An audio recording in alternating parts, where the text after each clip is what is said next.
Power point संक्षिप्त विवरण। इस वीडियो में हम लोग पावर पॉइंट के बारे में जानने वाले हैं।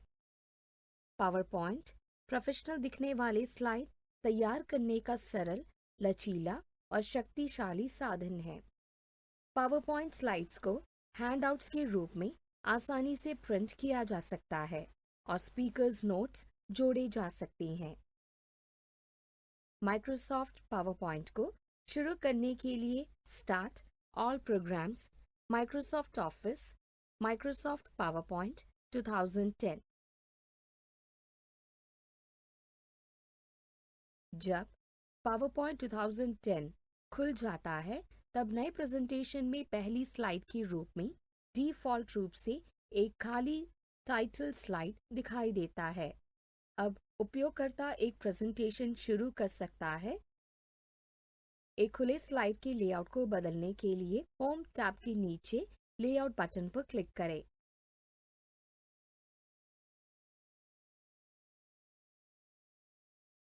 फाइल मेनू के बैकस्टेज व्यू में new, open, save as, print, save and send और क्लोज इत्यादि होते हैं।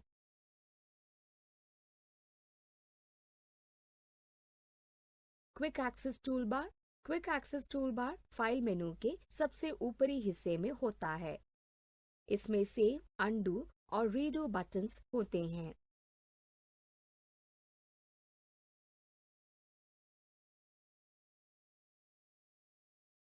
टाइटल बार में प्रेजेंटेशन का नाम दिखाई देता है। डायलॉग बॉक्स लॉन्चर कुछ समूह में नीचे दाएं कोने में एक डायलॉग बॉक्स लॉन्चर बटन होता है, जिसमें उस विशेष समूह के लिए एक डायलॉग बॉक्स विंडो में कई विकल्प दिखाई देंगे। मेनू बार प्रत्येक मेनू बार टैब कार्य उन्मुख होता है और एक रिबन को खोलता है जो उप कार्यों में विभक्त होता है।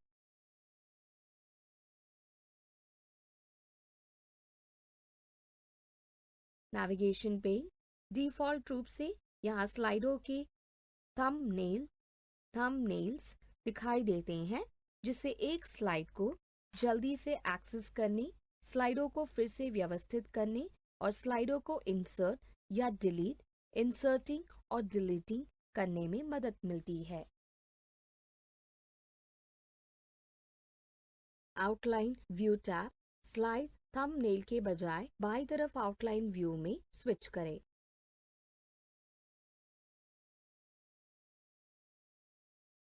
स्लाइड पेन में वर्तमान स्लाइड दिखाई देता है जहां उपयोगकर्ता काम कर रहा होता है।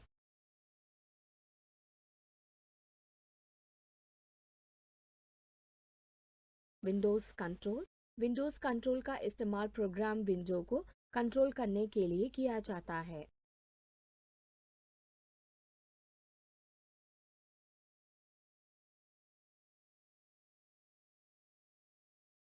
नोट्स पेन में उपयोगकर्ता अपने प्रेजेंटेशन नोट्स लिख सकते हैं।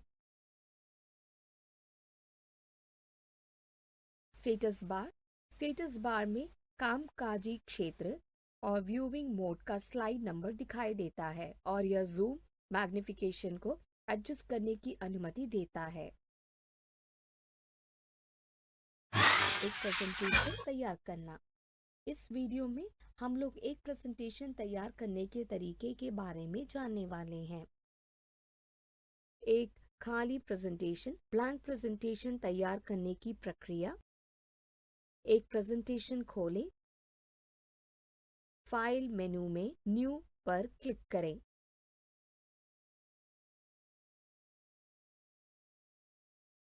उपलब्ध टेम्पलेट्स और थीम्स पेज से खाली प्रेजेंटेशन का चयन करें।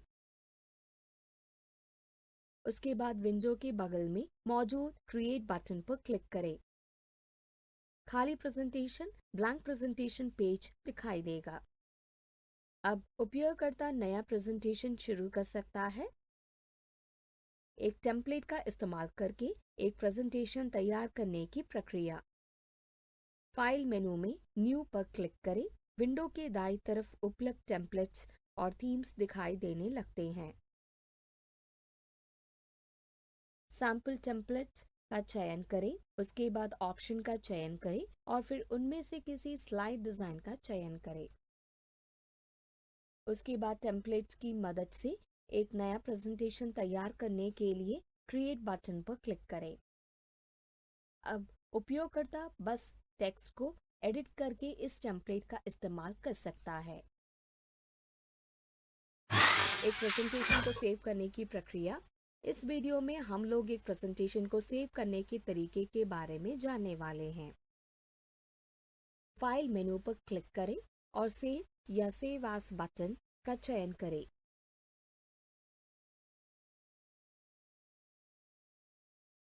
अन्यथा सेव करने के लिए कीबोर्ड शॉर्टकट Ctrl+S का इस्तेमाल करें। उपयोगकर्ता को सेव एज डायलॉग बॉक्स में ले जाया जाएगा। उपयोगकर्ता वर्तमान ड्राइव और डायरेक्टरी भी बदल सकता है जिसमें वह प्रेजेंटेशन को सेव करना चाहता है।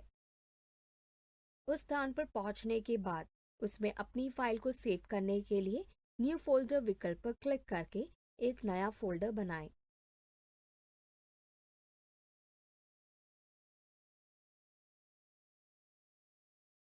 File name save as dialog box में फाइल के लिए एक नाम टाइप करें और सेव एज टाइप लिस्ट में उपयोगकर्ता के मन वांछित फाइल फॉर्मेट का चयन करें और इसके बाद सेव पर क्लिक करें।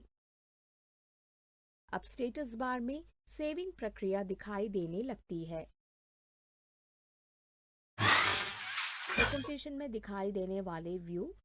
इस वीडियो में हम लोग एक प्रेजेंटेशन में दिखाई देने वाले तरह तरह के व्यू के बारे में जानने वाले हैं। स्लाइडों को अलग अलग व्यू में देखने के लिए व्यू बटन विकल्पों का इस्तेमाल करें जो मेनू बार से स्क्रीन टैब के बाएं कोने में मौजूद होता है। नॉर्मल व्यू यह प्रेजेंटेशन का मुख्य कामकाजी विंडो है। स्लाइड को स्क्रीन पर संपूर्ण आकार में दिखाया जाता है यदि वह नॉर्मल व्यू में होता है।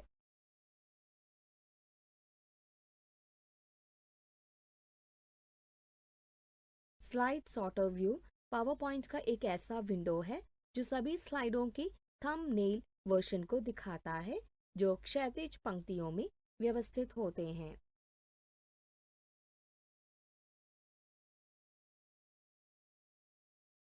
स्लाइड सॉर्टर व्यू में स्लाइडों को वांछित स्थान तक घसीटकर स्लाइडों को पुनः व्यवस्थित करना आसान है।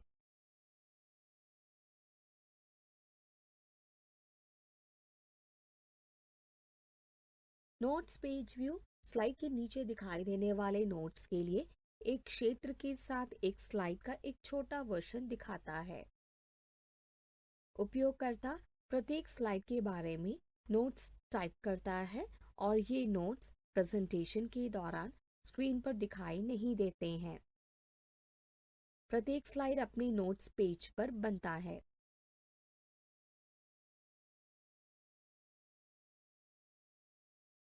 उपयोगकर्ता एक प्रेजेंटेशन का प्रीव्यू देखने के लिए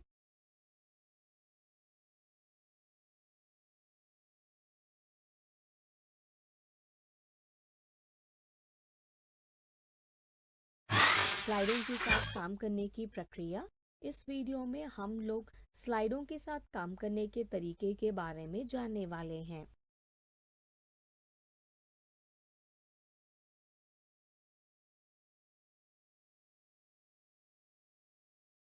यदि उपयोगकर्ता एक अलग लेआउट चाहता है तो होम टैब में न्यू स्लाइड पर या स्लाइड्स ग्रुप से लेआउट विकल्प पर क्लिक करें। टेक्स्ट को टाइप करने के लिए किसी एक स्लाइड पर क्लिक करें।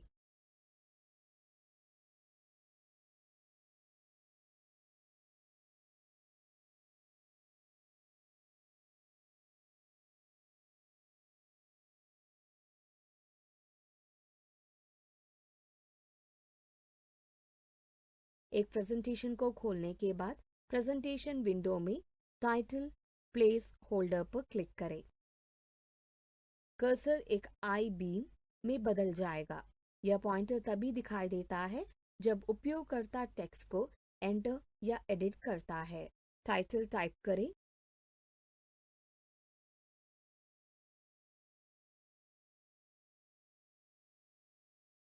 टेक्स्ट टाइटल प्लेस होल्डर के भीतर अपने आप बीच में आ जाएगा।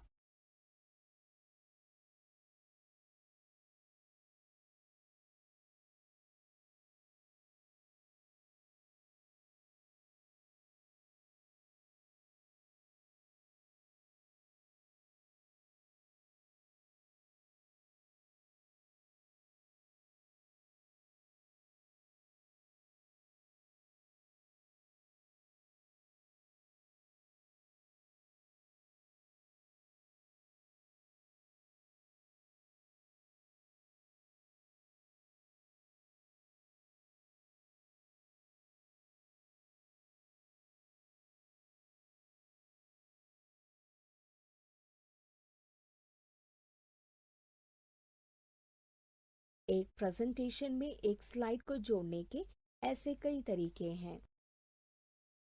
वर्तमान स्लाइड के बाद या उस स्थान पर नया स्लाइड इंसर्ट किया जा सकता है जहां माउस को क्लिक किया गया था। होम टैब में स्लाइड सेक्शन से न्यू स्लाइड विकल्प का चयन करें। स्लाइड्स या आउटलाइन पैन में राइट क्लिक करें और पॉपअप मेनू यह नॉर्मल व्यू में काम करता है से न्यू स्लाइड का चयन करें। स्लाइड सॉर्टर व्यू जो स्टेटस बार में मौजूद रहता है में मुख्य कार्य क्षेत्र पर राइट क्लिक करें और राइट क्लिक पॉपअप मेनू से न्यू स्लाइड का चयन करें।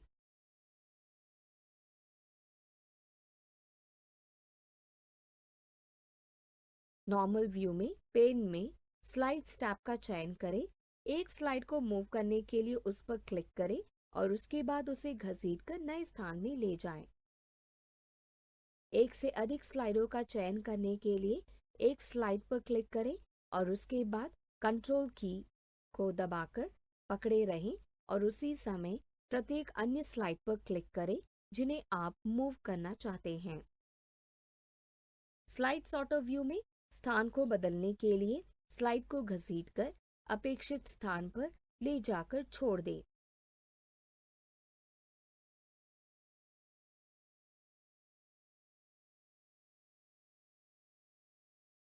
किसी स्लाइड को डिलीट करने के लिए स्लाइड सॉर्टर व्यू में उस स्लाइड का चयन करें और डिलीट की दबाएं। जिस स्लाइड को डिलीट करना है उसका चयन करें और उसके बाद उस पर राइट क्लिक करें और सूची में से डिलीट स्लाइड पर क्लिक करें।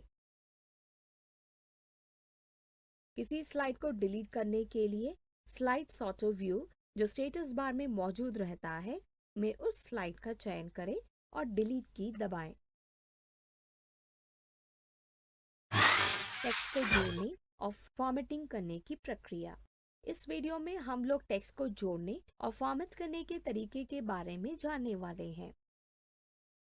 स्लाइड में टेक्स्ट जोड़ने की प्रक्रिया। एक प्रेजेंटेशन स्लाइड में एक टेक्स्ट एंटर करने के लिए वहां माउस का कर्सर रखें जहां क्लिक टू ऐड टाइटल या click to add text subtitle दिखाई दे रहा है। जब कर्सर टिमटिमाने लगे तब टाइप करना शुरू करें।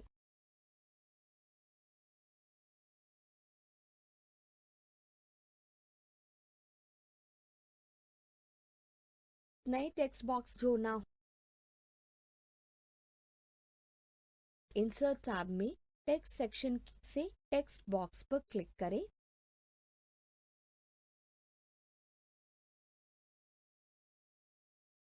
माउस को वहां ले जाएं जहां नया टेक्स्ट बॉक्स दिखाई देना चाहिए और क्लिक करें। अब स्लाइड पर अपने आप टेक्स्ट बॉक्स दिखाई देने लगेगा। टेक्स्ट बॉक्स में कर्सर का टिमटिमाना शुरू होने के बाद टेक्स्ट टाइप करें।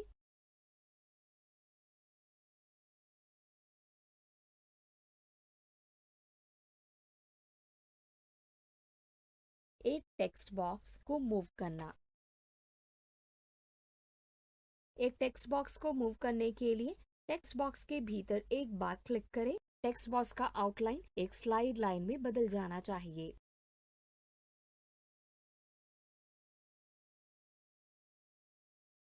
कर्सर भी 4 दांतों वाले तीर में बदल जाना चाहिए। अब टेक्स्ट बॉक्स को उपयुक्त स्थान पर ले जाने के लिए माउस का इस्तेमाल करें। टेक्स्ट को फॉर्मेट करना, एक टेक्स्ट का रंग बदलना।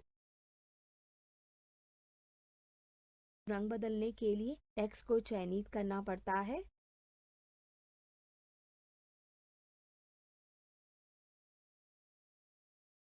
फॉर्मेट टैब में वर्ड आर्ट स्टाइल ग्रुप से टेक्स्ट फिल पर क्लिक करें और उसके बाद टेक्स्ट का रंग चुनें।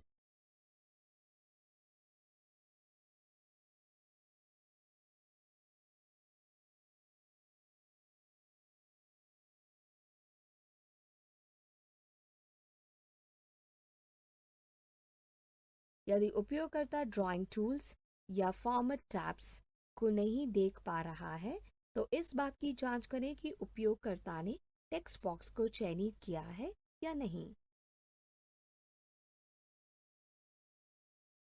रंग बदलने के लिए यदि वह थीम कलर में नहीं है, तो मोर फिल कलर्स पर क्लिक करें और उसके बाद या तो स्टैंडर्ड टैब में रंग पर क्लिक करें या कस्टम टैब में रंगों को मिक्स करें।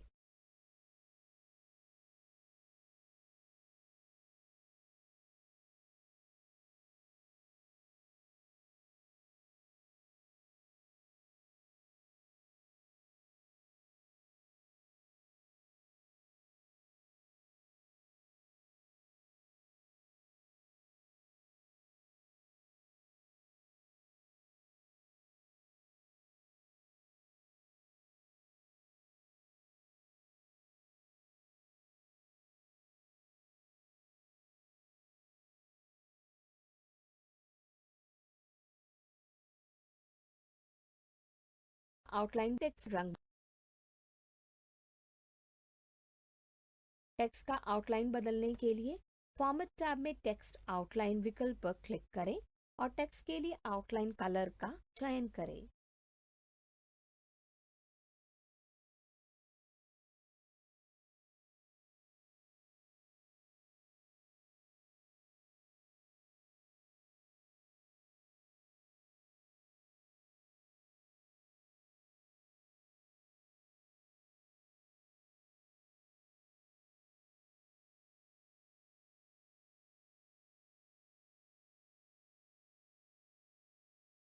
उपयोगकर्ता टेक्स्ट इफेक्ट्स विकल्प का इस्तेमाल करके टेक्स्ट में इफेक्ट्स भी डाल सकता है।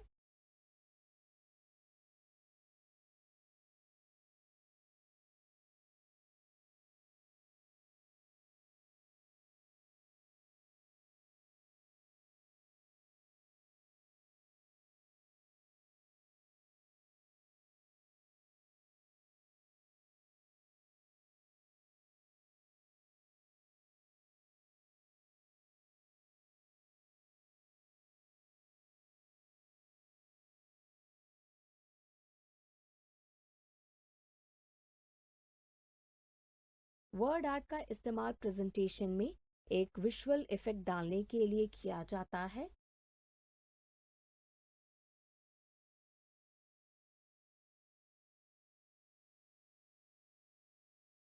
फॉर्मेट टैब में वर्ड आर्ट ग्रुप से स्टाइल का चयन करें। पैराग्राफों को फॉर्मेट करने की प्रक्रिया। इस वीडियो में हम लोग पैराग्राफों को फॉर्मेट करने के प्रक्रिया के बारे में जानने वाले हैं। पैराग्राफों को पैराग्राफ सेक्शन का इस्तेमाल करके फॉर्मेट किया जा सकता है। इसमें होते हैं बुलेट्स और नंबरिंग, डिक्रीज इंडेंट और increase indent, line spacing, alignment, justification, left, centre, right, justify, columns, text direction, align text top, middle, bottom, convert to smart art, bullets और numbering,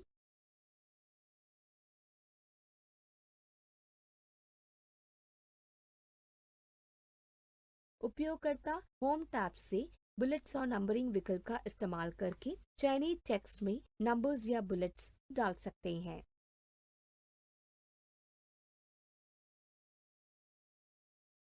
या बुलेट्स और नंबरिंग के साथ पैराग्राफ बनाने के लिए राइट माउस बटन दबाएं। एक चयनित टेक्स्ट में बुलेट्स डालने के लिए निम्नलिखित कार्य करें। पैराग्राफ्स को चयनित करें। आवश्यक बुलेट्स का चयन करने के लिए उस पर क्लिक करें, जिसके बाद पैराग्राफों में बुलेट्स इंसर्ट हो जाते हैं। एक चयनित टेक्स्ट में नंबरिंग डालने के लिए निम्नलिखित कार्य करें। पैराग्राफ को चयनित करें। बुलेट के बगल में नंबरिंग ड्रॉप डाउन लिस्ट होता है। आवश्यक फॉर्मेट वाली नंबरिंग का चयन करें, जिससे लाइनों के सामने नंबर आ जाएंगे।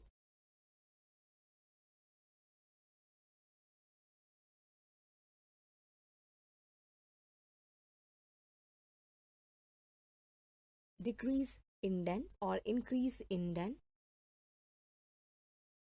डिक्रीज इंडेंट और इंक्रीज इंडेंट का इस्तेमाल इंडेंट लेवल को घटाने और बढ़ाने के लिए किया जाता है। पैराग्राफ का चयन करें, उसके बाद इंक्रीज इंडेंट या डिक्रीज इंडेंट बटन पर क्लिक करें।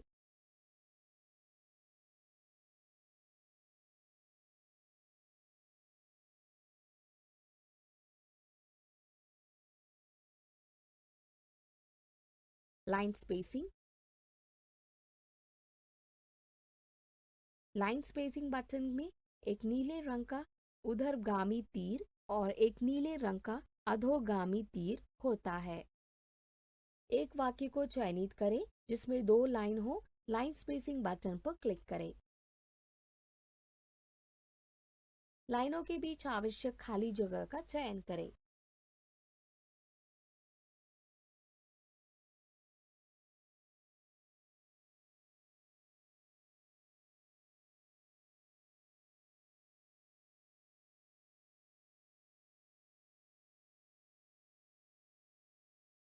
Alignment left, centre, right, justify. Alignment बदलने के लिए लाइन को चयनित करें और बदलाव करने के लिए विकल्प का इस्तेमाल करें।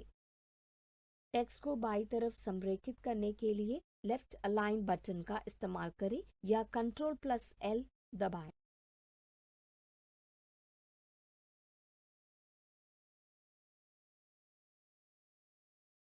टेक्स्ट को बीच में संरेखित करने के लिए सेंटर लाइन बटन का इस्तेमाल करें या Ctrl+E दबाएं।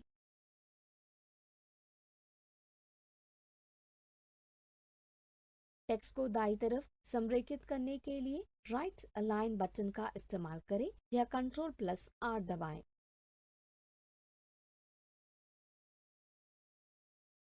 टेक्स्ट को हर तरफ से संरेखित करने के लिए जस्टिफाई बटन का इस्तेमाल करें या Ctrl+L दबाएं।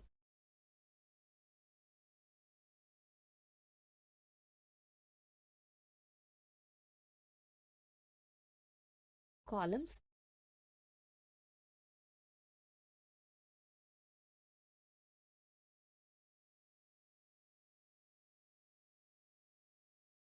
कॉलम बनाने के लिए टेक्स्ट को चयनित करें। कॉलम्स बटन के ड्रॉप डाउन मेनू पर क्लिक करें। यहाँ उपयोगकर्ता चुनाव कर सकते हैं कि उसे टेक्स्ट एक कॉलम में चाहिए, 2 या 3 कॉलम में। यदि उपयोगकर्ताओं को कॉलम नहीं चाहिए तो एक कॉलम बटन पर क्लिक करें और वह वापस वास्तविक फॉर्मेट में बदल जाएगा। Text direction. Text direction button में horizontal, rotate text 90 degrees, rotate all text 270 degrees और स्टैक जैसे विकल्प होते हैं।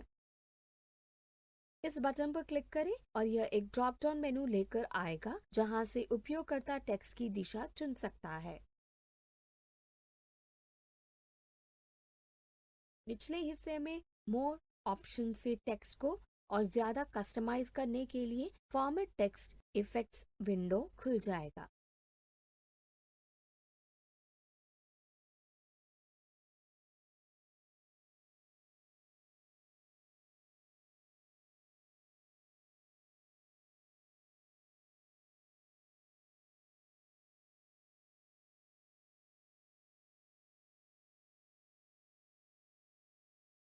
यदि उपयोगकर्ता को यह सब पसंद नहीं है या वह उसे वापस बदलना नहीं चाहता है तो हॉरिजॉन्टल पर क्लिक करें और वह वापस नॉर्मल में चला जाएगा। Align text top, middle, bottom. Align text button home tab में पैराग्राफ सेक्शन में रहता है। संरेखित किए जाने वाले टेक्स्ट को चयनित करें। यहाँ उपयोगकर्ता टेक्स्ट को ऊपर, बीच में या नीचे की तरफ संरेखित कर सकता है और जरूरत पड़ने पर यह और अधिक विकल्प देता है।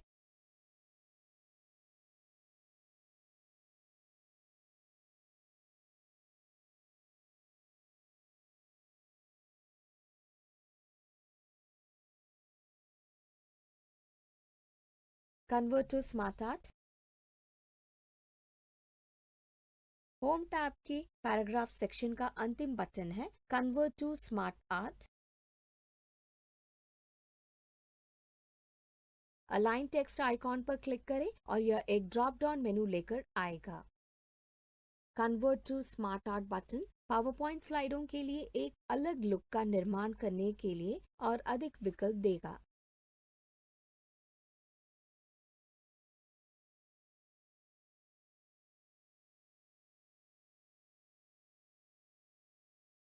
कोई भी स्मार्ट आर्ट विकल्प चुनें और अब पावरपॉइंट एक नया विंडो खोलेगा जिसमें टाइप टेक्स्ट हियर लिखा रहता है। टेक्स्ट एंटर करते समय यह उस स्लाइड पर अपने आप दिखाई देता है। अंत में उस लिस्ट को बंद कर दें।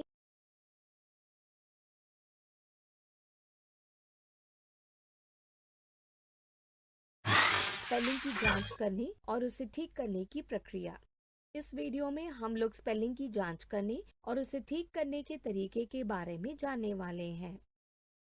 उपयोगकर्ता एक मेनू विकल्प के साथ एक प्रेजेंटेशन में स्पेलिंग की जांच कर सकता है। उपयोगकर्ता एक मेनू विकल्प के साथ एक प्रेजेंटेशन में स्पेलिंग की जांच कर सकता है।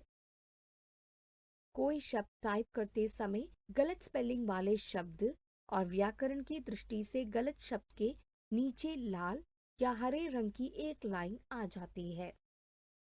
लाल लाइन से स्पेलिंग संबंधी गलती और हरे रंग की लाइन से संभवतः व्याकरण संबंधी गलती का संकेत मिलता है।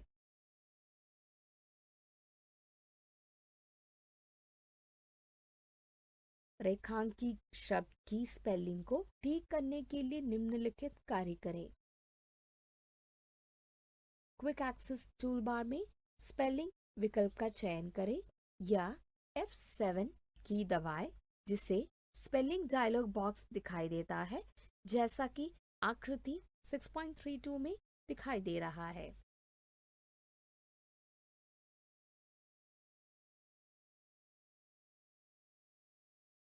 या कंप्यूटर उस हाइलाइटेड शब्द के लिए उपयुक्त स्पेलिंग और व्याकरण का सुझाव देता है। उपयोगकर्ता अपनी जरूरत के अनुसार उसे ठीक कर सकता है।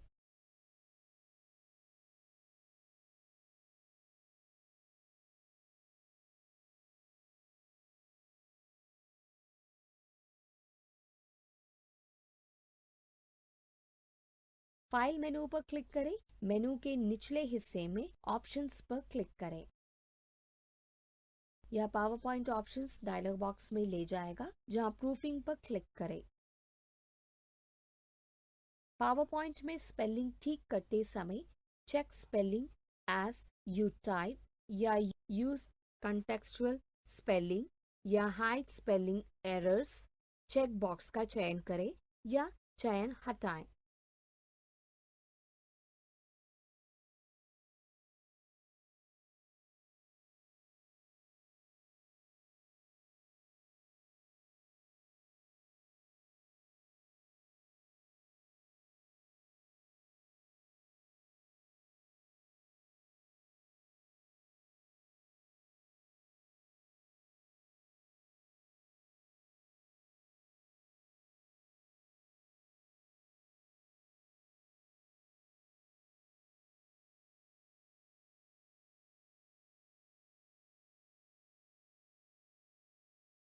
नोट्स मास्टर बनाने की प्रक्रिया।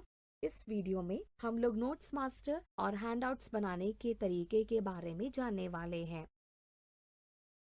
नोट्स मास्टर बनाने की प्रक्रिया। नोट्स का इस्तेमाल प्रत्येक स्लाइड में एक प्रेजेंटेशन के दौरान महत्वपूर्ण बातों को याद रखने के लिए किया जाता है। व्यू मेन्यू में मास्टर व्यूज ग्रुप से नोट्स मास्टर पर क्लिक करें। स्लाइड व्यू अब नोट्स व्यू में बदल जाता है। जरूरत के अनुसार स्लाइड नोट्स बॉक्स के स्थान को बदलें या उसका आकार बदलें।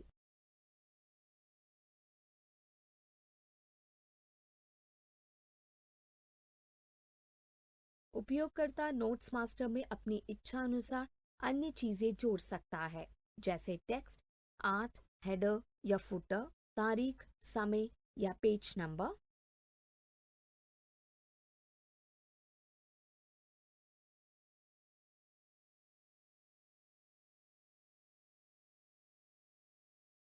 मौजूदा नोट्स को जरूरत के अनुसार बदला या डिलीट किया जा सकता है।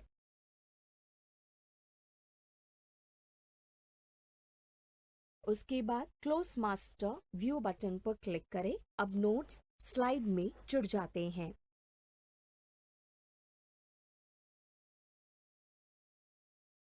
हैंडआउट्स बनाने की प्रक्रिया। हैंडआउट्स एक लेक्चर, प्रेजेंटेशन, कन्वेंशन इत्यादि में दर्शकों को दी जाने वाली संबंधी जानकारी वाले कागजात हैं। हैंडआउट्स बनाने के लिए फाइल मेनू में बैकस्टेज व्यू से सेव एंड सेंड विकल्प पर क्लिक करें। फाइल टाइप्स में क्रिएट हैंडआउट्स विकल्प पर क्लिक करें। उसके बाद माइक्रोसॉफ्ट वर्ड में हैंडआउट्स का निर्माण करने के लिए क्रिएट हैंडआउट्स विकल्प पर क्लिक करें। यह आपको send to Microsoft Word dialog box में ले जाएगा। हैंडआउट्स बनाने के लिए कोई एक विकल्प चुनें, उसके बाद ओके पर क्लिक करें।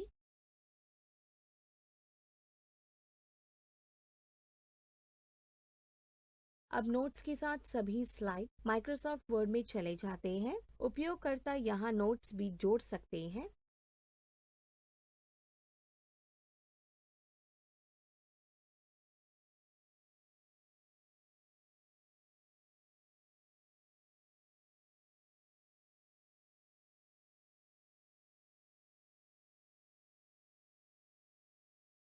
उसके बाद एक प्रेजेंटेशन को प्रस्तुत करने के लिए हैंडआउट्स को प्रिंट करें।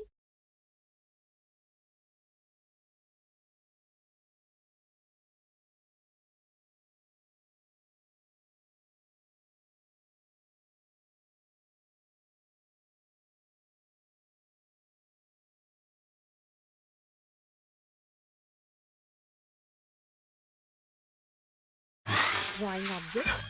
इस वीडियो में हम लोग निम्नलिखित के बारे में जानने वाले हैं। पावर पॉइंट उपयोगकर्ता को कोई भी आकृति बनाने और अपनी जरूरत के अनुसार उन आकृतियों को फॉर्मेट करने की अनुमति देता है। एक आकृति बनाने के कई तरीके हैं, उनमें से दो हैं ड्राइंग, जो निम्नलिखित है। होम टैब में उपयोगकर्ता आकृति बनाने और ड्राइंग को फॉर्मेट करने के लिए ड्राइंग सेक्शन का इस्तेमाल कर सकता है। अन्यथा ड्राइंग के लिए ड्राइंग टूलबार में फॉर्मेट टैब का इस्तेमाल किया जाता है। फॉर्मेट टैब में 5 सेक्शन होते हैं, जो निम्नलिखित हैं। Insert shapes. उपयोगकर्ता किसी भी आवश्यक आकृति का आकृति बनाने के लिए इंसर्ट शेप सेक्शन का इस्तेमाल कर सकता है और उपयोगकर्ता उस शेप को एडिट भी कर सकता है और टेक्स्ट बॉक्स भी जोड़ सकता है। Shape styles. Shape style section में उपयोगकर्ता किसी भी शेप या आकृति की style, shape colour, outline colour और शेप इफेक्ट्स को बदल सकता है। Word art styles. Word art styles में उपयोगकर्ता text style, text colour, text outline colour और टेक्स्ट इफेक्ट्स को बदल सकता है। अरेंज। अरेंज सेक्शन उपयोगकर्ता को आकृतियों के स्थान को बदलने की अनुमति देता है, जैसे सामने लाना, पीछे भेजना, सिलेक्शन पेन, अलाइन, आकृतियों को समूहबद्ध करें और आकृति को आवश्यक कोण पर घुमाएं। साइज साइज सेक्शन उपयोगकर्ता को बॉक्स में अप और डाउन एरो का इस्तेमाल करके आकृति की ऊंचाई और चौड़ाई को बदलने की अनुमति देता है।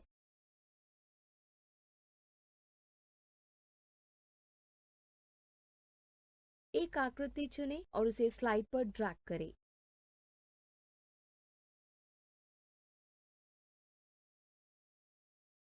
एडिट शेप से शेप को एडिट करने के लिए चेंज शेप का इस्तेमाल करें।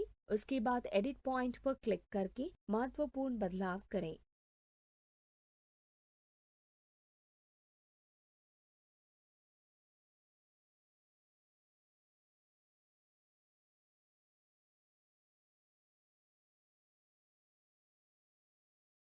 टेक्स्ट को वांछित स्लाइड में इंसर्ट करने के लिए टेक्स्ट बॉक्स बटन का इस्तेमाल करें।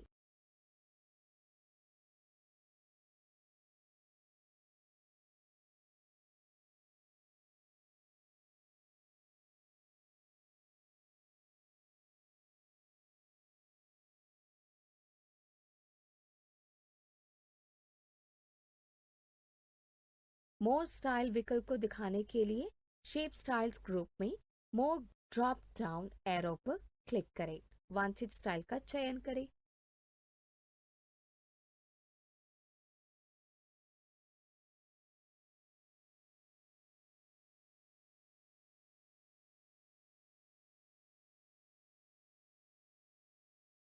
शेप फिल बटन पर क्लिक करें। लिस्ट से वांछित रंग का चयन करें। ड्रॉप डाउन मेनू से शेप आउटलाइन बटन पर क्लिक करें। उपयोगकर्ता आउटलाइन का रंग बदल सकता है।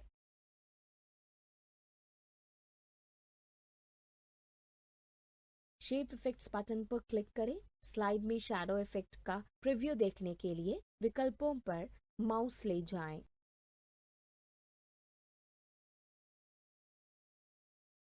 वांछित प्रभाव पर क्लिक करें।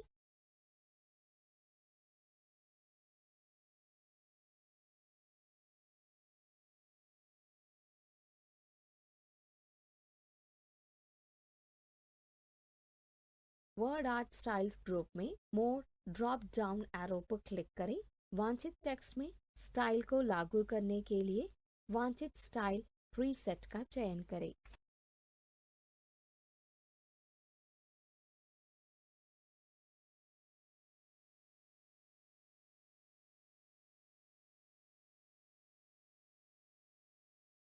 टेक्स्ट फिल का इस्तेमाल करके टेक्स्ट में रंग भरें।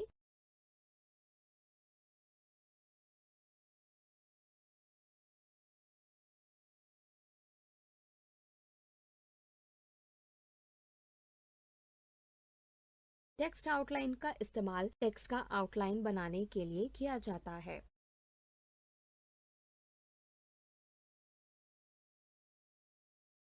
टेक्स्ट इफेक्ट्स वांछित इफेक्ट प्रीसेट का चयन करें। यह प्रभाव टेक्स्ट पर लागू हो जाएगा।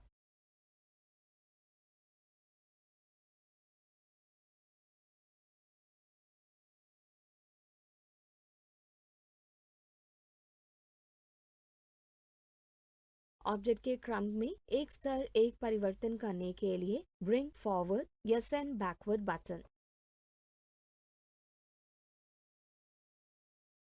सिलेक्शन पेन पर क्लिक करें। दाईं तरफ सिलेक्शन और विजिबिलिटी पेन दिखाई देगा। यहाँ उपयोगकर्ता को स्लाइड पर प्रत्येक ऑब्जेक्ट की एक सूची दिखाई देगी और उसके बगल में एक क्लिक करने योग्य नेत्र गोलक दिखाई देगा, जो इस बात का संकेत देता है कि वह ऑब्जेक्ट स्लाइड पर छिपा हुआ है या नहीं। अलाइन बटन पर क्लिक करें। उपयोगकर्ता द्वारा चुने गए विकल्प के आधार पर ऑब्जेक्ट एक दूसरे के साथ संरेखित हो जाएगा।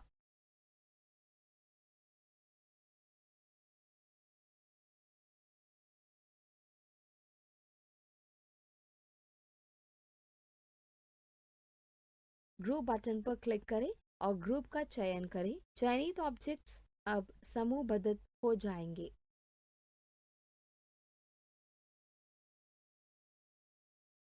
रोटेट विकल्प पर क्लिक करके शेप को आवश्यक कोण पर घुमाएं।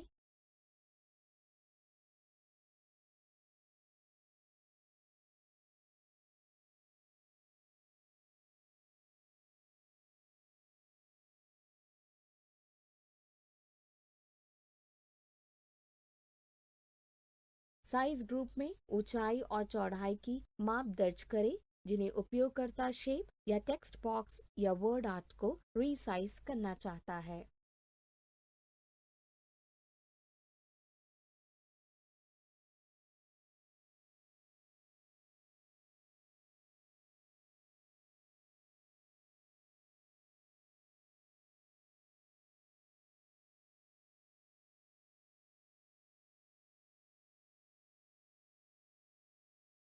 ऑब्जेक्ट्स के साथ काम करने की प्रक्रिया।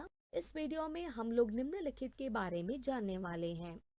पावर पॉइंट प्रेजेंटेशन उपयोगकर्ता को इंसर्ट करने की सुविधा प्रदान करता है। एक्सेल शीट्स, चार्ट्स, समीकरण, इक्वेशंस, एक्सेल स्प्रेडशीट इंसर्ट करना। एक प्रेजेंटेशन स्लाइड में एक्सेल स्प्रेडशीट इंसर्ट करने के लिए उपयोगकर्ता को स्लाइड का चयन करना पड़ता है जहां एक टेबल जोड़ना होता है। इंसर्ट टैब में टेबल्स ग्रुप में टेबल पर क्लिक करें। इंसर्ट ऑब्जेक्ट डायलॉग दिखाई देगा जिसमें से माइक्रोसॉफ्ट एक्सेल वर्कशीट का चयन करें और उसके बाद ओके बटन पर क्लिक करें। अब उस स्लाइड में एक्सेल शीट इंसर्ट हो जाएगा।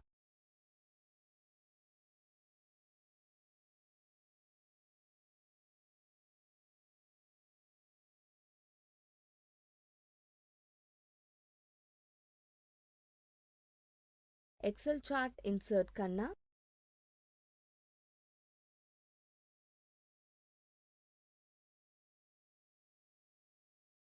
एक एक्सेल चार्ट तैयार करने के लिए insert object Microsoft Excel chart का इस्तेमाल करें। इंसर्ट ऑब्जेक्ट डायलॉग दिखाई देगा जिसमें से माइक्रोसॉफ्ट एक्सेल चार्ट का चयन करें और उसके बाद ओके बटन पर क्लिक करें।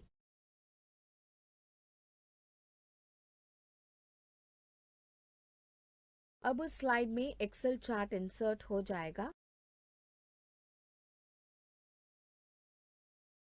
एक प्रेजेंटेशन में फॉर्मूला इंसर्ट करने के लिए एक स्लाइड में एक मैथ ऑब्जेक्ट का निर्माण करने के लिए इंसर्ट ऑब्जेक्ट माइक्रोसॉफ्ट इक्वेशन का इस्तेमाल करें।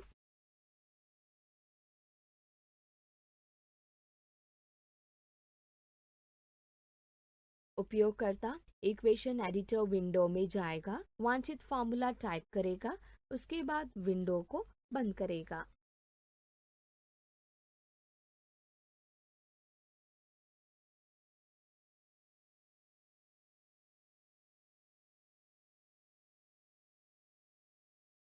फॉर्मूला चयनित स्लाइड में दिखाई देगा।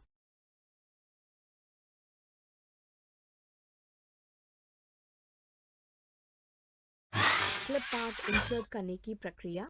इस वीडियो में हम लोग क्लिप आर्ट और पिक्चर्स इंसर्ट करने के तरीके के बारे में जानने वाले हैं। क्लिप आर्ट इंसर्ट करने की प्रक्रिया। क्लिप आर्ट ग्राफिक चित्रों का एक संग्रह है जिन्हें एक प्रेजेंटेशन स्लाइड में इंसर्ट किया जा सकता है।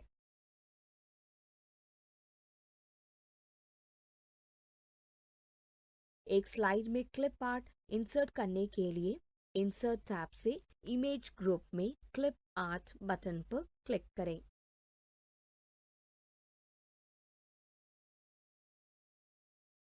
विंडो के दाईं तरफ क्लिप आर्ट टास्क पेन दिखाई देगा। खोजना शुरू करने के लिए गो पर क्लिक करें। परिणामों की सूची में क्लिप आर्ट को इंसर्ट करने के लिए उस पर क्लिक करें।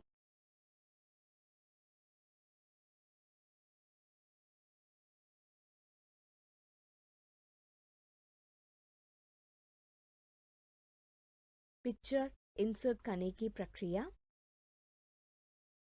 स्लाइड पर क्लिक करें जहां पिक्चर जोड़ना है। इंसर्ट टैब में इमेजेस ग्रुप में पिक्चर बटन पर क्लिक करें।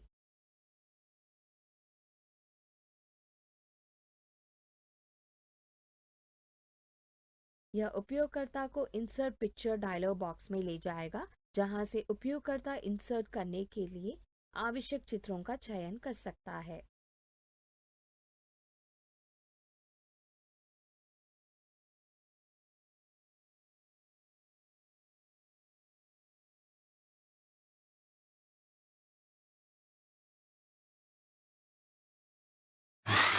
स्लाइड शो की डिजाइनिंग। इस वीडियो में हम लोग निम्नलिखित के बारे में जानने वाले हैं। ट्रांजिशन एक स्लाइड शो के दौरान एक स्लाइड को शुरू करने के लिए इस्तेमाल किया जाने वाला एक स्पेशल इफेक्ट है। एक स्लाइड के ट्रांजिशन को बदलने के लिए पेन में स्लाइड्स और आउटलाइन टैब्स मौजूद होते हैं। उनमें से स्लाइड्स टैब से स्लाइड का चयन करें। स्लाइड्स टैब में स्लाइड के थंबनेल पर क्लिक करें जिसमें ट्रांजिशन है जिसे उपयोगकर्ता बदलना चाहता है। रिबन में ट्रांजिशन टैब में इस स्लाइड ग्रुप के ट्रांजिशन में उस स्लाइड के लिए एक स्लाइड ट्रांजिशन इफेक्ट पर क्लिक करें। Slide timing. वर्तमान स्लाइड में ट्रांजिशन का समय निर्धारित करने के लिए निम्नलिखित कार्य करें। नॉर्मल व्यू में स्लाइड्स टैब में ट्रांजिशन के साथ स्लाइड्स के थंबनेल पर क्लिक करें जिसका समय उपयोगकर्ता निर्धारित करना चाहता है। ट्रांजिशन टैब में टाइमिंग ग्रुप में अवधि समय में परिवर्तन करें, उसके बाद उसका चयन करें।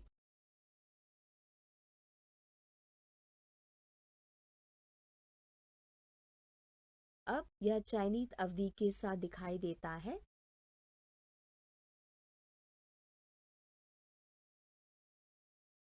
यह निर्दिष्ट करने के लिए कि अगला स्लाइड वर्तमान स्लाइड से कितना आगे रहेगा, इनमें से किसी एक प्रक्रिया का इस्तेमाल करें।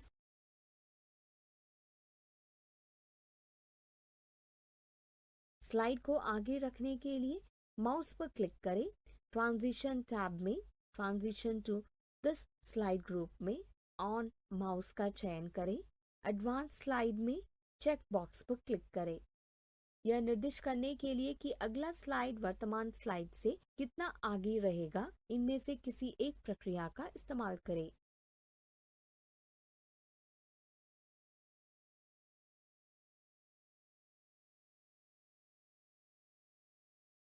स्लाइड को एक निर्दिष्ट समय पर आगे रखने के लिए ट्रांजिशन टैब में ट्रांजिशन टू दिस स्लाइड में ट्रांजिशन स्पीड ड्रॉप डाउन सूची में ट्रांजिशन के लिए इनमें से एक उपयुक्त विकल्प का चयन करें। उपयोगकर्ता देख सकता है कि स्लाइड्स उपयुक्त समय के साथ मूव कर रहे हैं।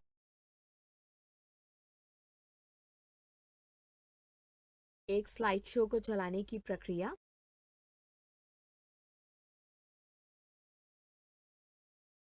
वर्तमान स्लाइड में ट्रांजिशन का समय निर्धारित करने के लिए निम्नलिखित कार्य करें।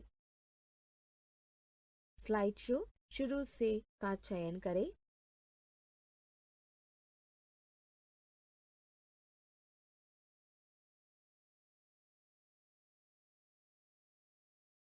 स्क्रीन के निचले दाएं कोने में प्रोजेक्टर बटन पर क्लिक करें।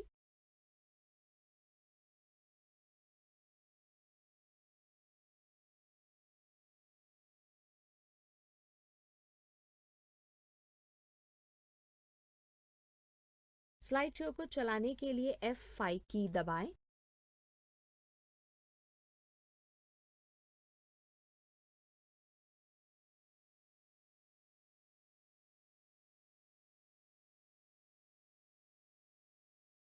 अगले स्लाइड में जाएं। स्पेस बार या एंटर या पेज डाउन या राइट एरो की या डाउन एरो दबाएं।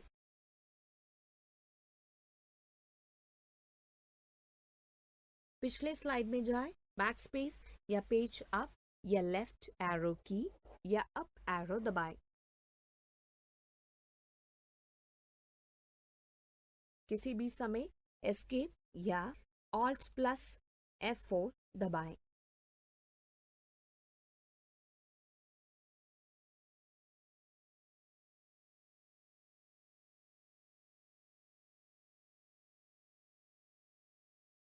पेन टूल का इस्तेमाल करें, Ctrl+P।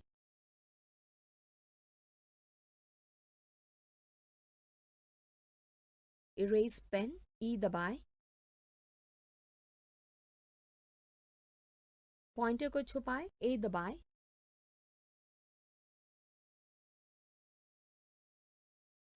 स्लाइडों को प्रिंट करने की प्रक्रिया। इस वीडियो में हम लोग निम्नलिखित के बारे में जानने वाले हैं।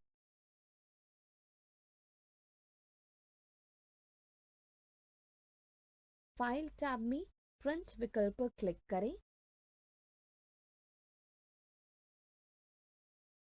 या Ctrl+P दोनों को एक साथ दबाकर कीबोर्ड शॉर्टकट का इस्तेमाल करें। अब वर्ड डॉक्यूमेंट के दाहिनी तरफ प्रिंटिंग विकल्प दिखाई देगा। प्रिंट के अंतर्गत प्रिंट की जाने वाले प्रतिलिपि संख्या नंबर ऑफ कॉपीज सिलेक्ट करें। प्रिंट प्रिंटर से प्रिंटर का नाम चुनें। सेटिंग्स में पहली ड्रॉप डाउन सूची में 4 विकल्प होते हैं।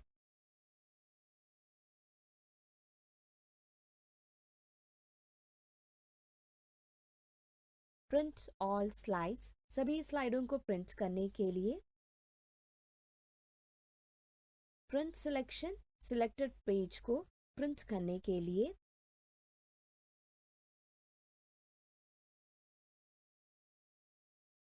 प्रिंट करंट स्लाइड, वर्तमान स्लाइड को प्रिंट करने के लिए।